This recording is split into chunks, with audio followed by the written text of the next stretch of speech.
Yo, what's going on, guys? It is Foxy98 here. Welcome back to a brand new episode of my F1 2019 career mode for you guys today here on the channel. So we are here for the Japanese Grand Prix, and as you can see, we are still in a decent position in the R&D chart. So as you can see though, Renault are still top of the R&D table. They're on crack cocaine right now, and if I actually showcase that piece, you'll be able to see that they are miles clear. Look at that in the R&D chart. They're so far clear. We're waiting for a major upgrade to the chassis to come into play. We're waiting on nothing for the aero department, and then a major engine power upgrade to arrive as well for Mexico. We're hoping to get both of those onto the car, and we can start really powering forwards. But you can see Renault just bloody fast. they're just on a different planet right now. But as we head towards into qualifying then, Japan is obviously probably the toughest circuit to beat the AIs at. They're really overpowered as we get a huge slide there on the rear end on the exit of that corner. And that might just be knocking me out in Q1. No, we just about got through into Q2. But yeah, Japan is such a difficult circuit to beat the AIs at. They're just so overpowered. And yeah, for my case, I was not quick, although on that occasion, I was still 4/10 away from being knocked out in Q1. So it's actually okay, but it was still nervous times in the cockpit.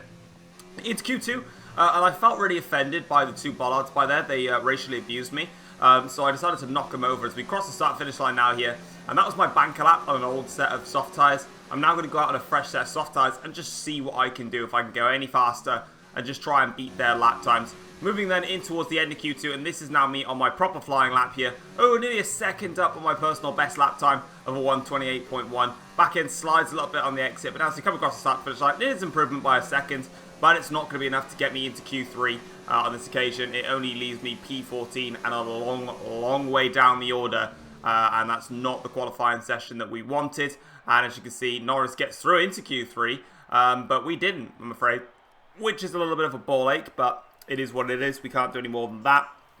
And Gasly there knocked out as well. We were a 10th clear of Pierre, though, at the end of it. Bottas there getting through comfortably, but annoyingly, no Q3 for us. But at the end of the day, our car is no longer really compatible for Q3 starts, which is a bit strange considering that. But anyway, let's get into the race for the Japanese Grand Prix.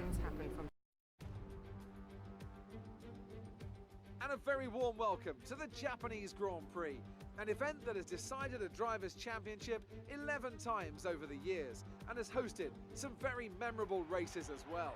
Who can forget Kimi Raikkonen's win from 17th on the grid in 2005, or Kamui Kobayashi's incredible drive to a podium in 2012.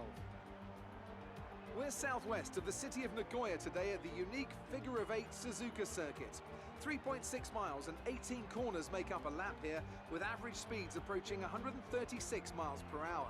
DRS will be available, of course, into the potential passing opportunity at turn 1, although the best place for overtaking will be through 130R and into the final chicane. A warm welcome to Anthony Davidson, who's beside me in the commentary box today. Now, I want to talk to you about Carlos Sainz. There's a new gearbox in the back of that car, which means a grid penalty, and hopefully some excitement as they make their way through the field. Well, at the end of the day, it's always better to take some pain now than parking it up halfway through the Grand Prix. Let's just hope they can put that new gearbox to good use and get the results they're looking for.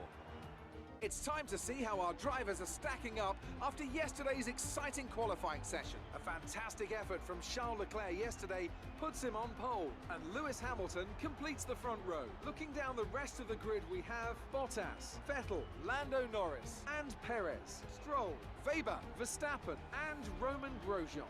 Magnussen, Sainz, they'll be starting further back after an earlier grid penalty. Thomas and Gasly, Butler, Albon, George Russell and Kimi Raikkonen. Giovinazzi and Nico Hülkenberg completes the grid. Now it's almost time to lights out, so let's go down to the track.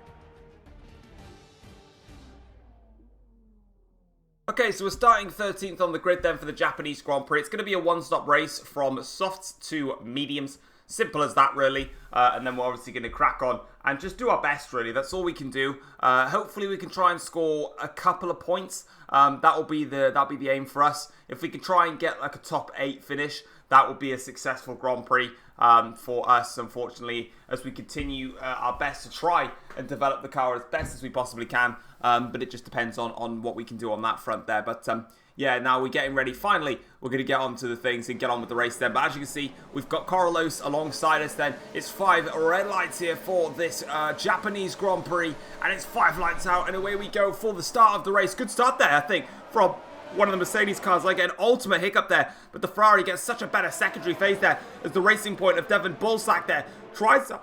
For God's sake, I can't stop hiccuping. Tries to go around the inside there of myself, but we maintain position now. And now we're onto the back of the 2 Haas cars of, that's a Haas car and the Renault car of Sainz. And then I believe it's probably Grosjean in the Haas car there. And as you can see, we go swooping now around the outside. A little bit wide, actually. That loses me a position there to Devon, but I do get it back through a spoon curve there. And I allow one of the Red Bulls there, Pierre Gasly, to get back in front. So, yeah, bit shaky at the start there. But as you can see now, we're going to try and go down the inside here and lock up on the front left there, front right even, as we now charge towards the hairpin corner here.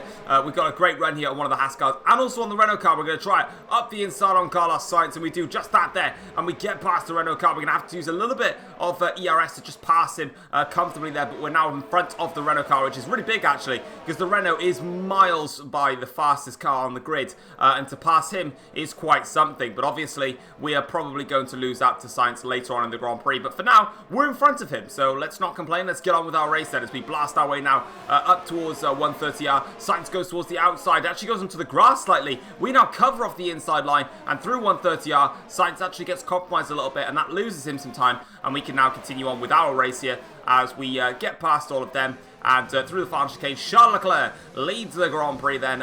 Finally, Ferrari are, well, reliable, and as they cross the start-finish line now, Verstappen is next up the road with Sainz just a little bit further back. Speaking of Verstappen though, we are now going to use the hairpin as our fun zone, the overtaking zone. We go up the inside of Max Verstappen and we get moved on the Red Bull driver. Of course, Red Bull really have just gone backwards in my career modes. They're just nowhere for pace. And now, as you can see here, Verstappen has a little look, though, to see if he can try and find a re-overtaking spot.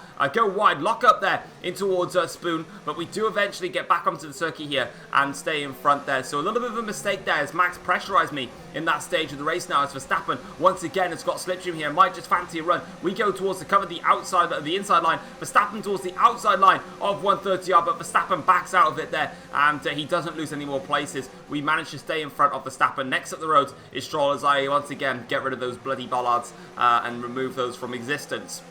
Lap 4 of the Grand Prix now. We're onto the back of Lance Stroll in the racing point as we go through now in towards the first and the second Degners.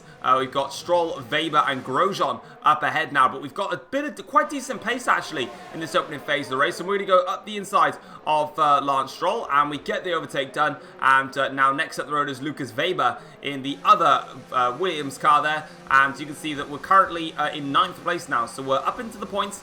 We just need to keep trying to press on further. You can see there the Mercedes and one of the Renault cars and a Ferrari having a bit of a scrap. My teammate Norris is in front of all this lot here, so Norris doing a good job for McLaren for a change, as we now blast on the straight here. Have to go a little bit extra on the power modes though, because here comes the racing point now of Lance Stroll, who's got a bit more straight line speed than I do. But as we go in towards 130R, again we can just clip that inside curb, go wide on the exit, open up our corner and compromise him as we now go in towards the final chicane here. And we're in DRS range now of Lucas Weber, and we could try and mount a charge on him. Speaking of mounting a charge on Weber, why not do it in the overtaking spot of dreams? Up the inside and towards the hairpin, a little bit of wheel-to-wheel banging, but it's nothing too major. Job done, barging our way through on Weber, and showing no respect for my former F2 teammate, who was useless and should never exist. But there you go.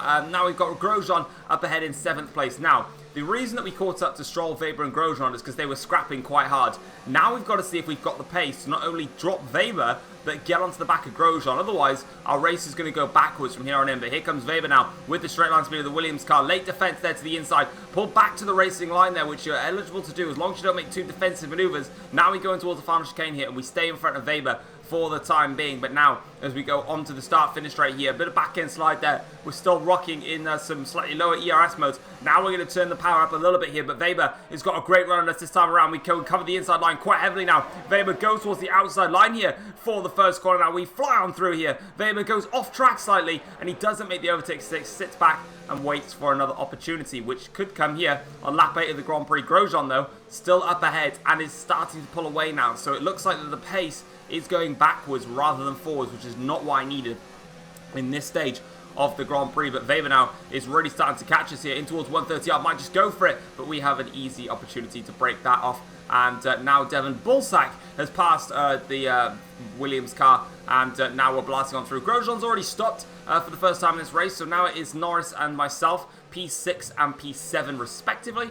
And now we're onto the start-finish straight here, where Devon is now going to try his hands on attacking my McLaren car. And as you can see, on the straight, going heavy to the inside line to defend the corner. Bullsack boy pulls over towards the right-hand side of the circuit. Charles Leclerc just comes out of the pits there, but we eventually break very early into the first car there, part of the corner. And then we get back on the gas again, and we do manage to get past Devon Bullsack there as we now go through in towards the S's here. And we carry on through here, but Devon's coming out of nowhere. Devon's just gone into the side of us there. Devon Bullsack from completely miles back there has just completely ploughed into my car and thought, if I'm not going to pass you in a straight line, I'm just going to just touch you and take you out instead. That'll do the trick for me. And he goes flying on through after that. So I guess that's one way of doing it, but we're going to reverse the camera in a second. Here we go. We're going to rewind this now. And this isn't an overtaking spot, Devon. Like, he's come from such a long way back here, and he's just completely smashed into the back of my car. Like, how is that not a penalty on Devon's side of things? Well, I guess at the end of the day then, our F2 rivalry is back again in F1, and now we need to get on with it. But unfortunately, we've lost a bit of time, and Stroll now is trying to pass us here, but we're going to come into the pits now for our one and only stop of the Grand Prix from medium tyres, as my soft tyres begin to overheat. Bullsack boy joins us in the pits here, but our rivalry, my friend, it is way back on now. Like, I was sort of a bit chilled, you know, we were cool. But now I'm going to absolutely batter the crap out of you, and I'm going to pit, and I'm going to get a much better pit stop than you, and my McLaren boys just did you one over, alright?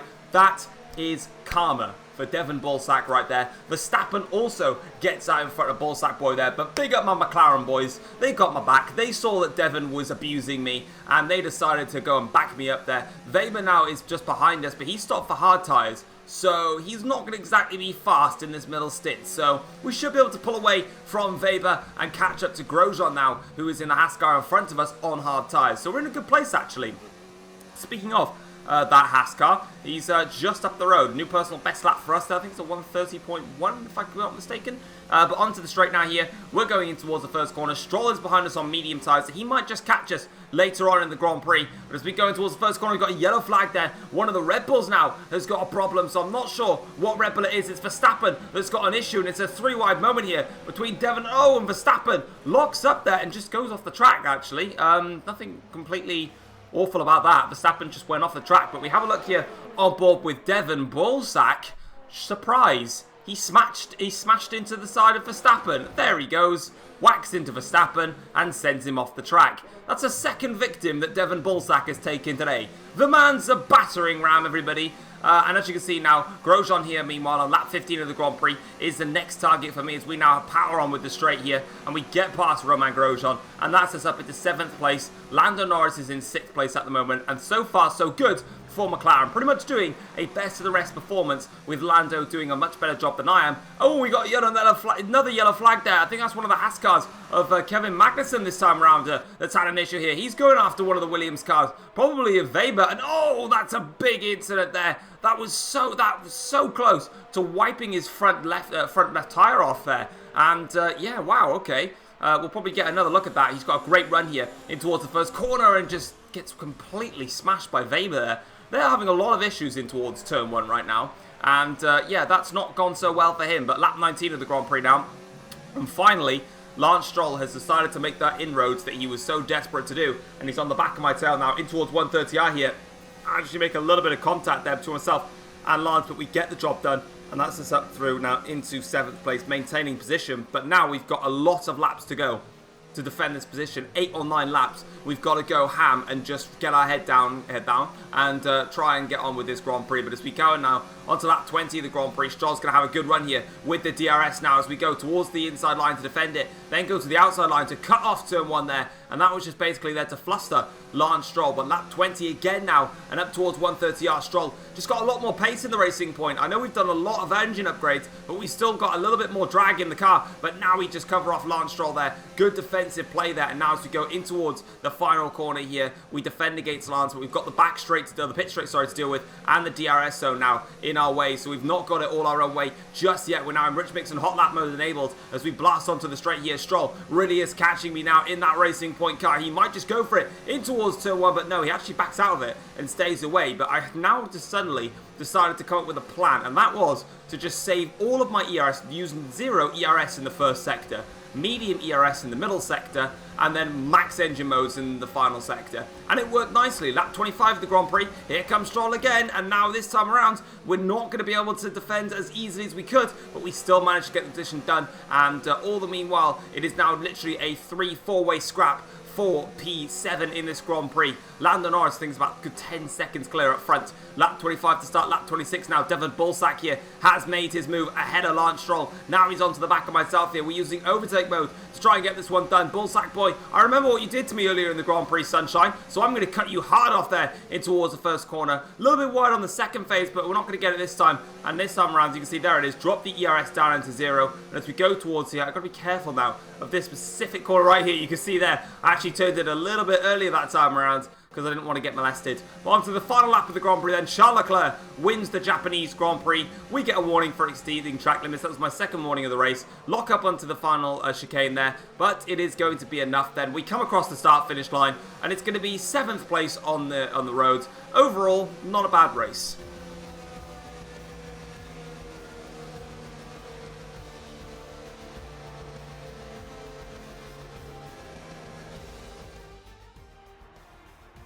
Ferrari have really pulled it out of the bag today.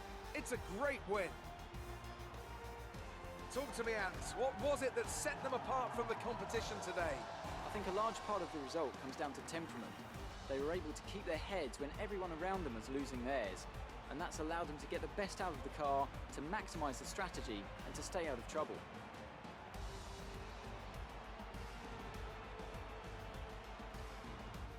Ferrari are at it again. An excellent performance at today's Grand Prix, and they're certainly a team that know what they're doing out there.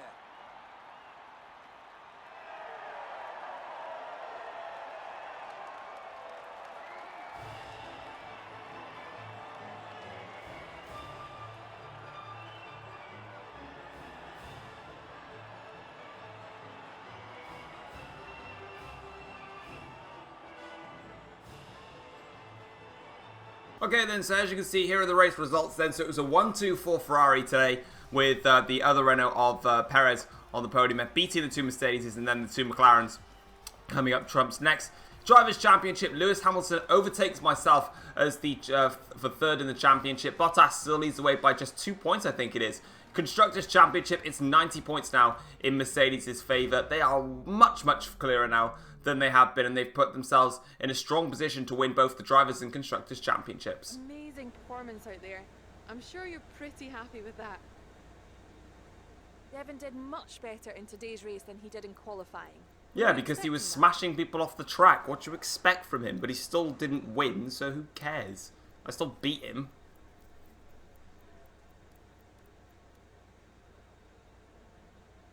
You gained a lot of positions during the race, didn't you? I did, actually, considering. That was a close finish. How were things between the two of you? Lando finished 11 seconds clear. How's that close? Appreciate your time. Yeah, I think there's some better questions next time, Claire, and then chat me up. But anyway, guys, that is going to wrap it up pretty much now for my F1 2019 career mode video here at the Japanese Grand Prix. If you guys have enjoyed it, feel free to drop it a like and subscribe to the channel if you're new around here as well. If you obviously made it to the end of this video as well, completely forgot to mention it at the start, but a lot of people were asking about turning up the in-game volume on the recording. So for this episode, I am going to turn up the in-game volume so you can hear the game louder than you can normally, so hopefully it should allow for slightly better videos. But from the US Grand Prix onwards, there is going to be a change to the career mode series, which you'll see. So Mexico, I hopefully will be able to upload today, so you'll have another double upload. And then obviously USA onwards, there'll be a slight change to the career mode system, and I'll see if it will work then heading into Season 3. But anyway, guys, thank you very much for watching, and I will see you guys next time. Take care all. Peace.